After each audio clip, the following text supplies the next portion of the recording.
I need to know where I met those brokers, because if I'm going to London 5 times a week and actually I met all those brokers on Instagram, I may as well sit on my sofa in my jogger. What's the point?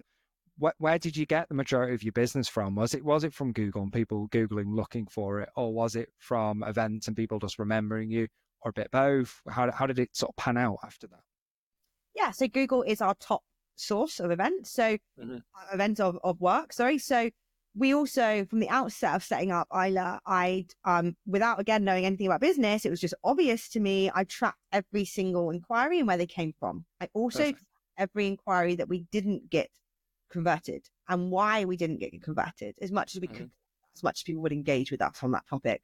Again, it was just obvious to me.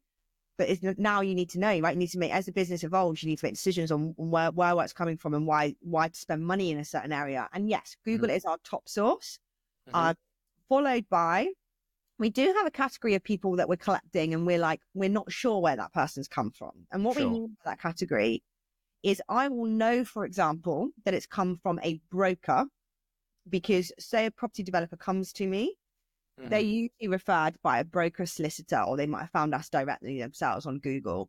But what was important to me as well is there was no point saying 100% of my clients came from a broker. Cool.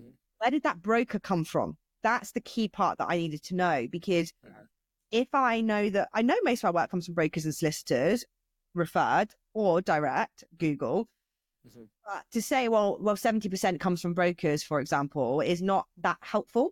I need to know where I met those brokers, because if I'm going to London 5 times a week and actually I met all those brokers on Instagram, I may as well sit on my sofa in my jogger. What's the point? So this is, again, we tracked the ultimate source.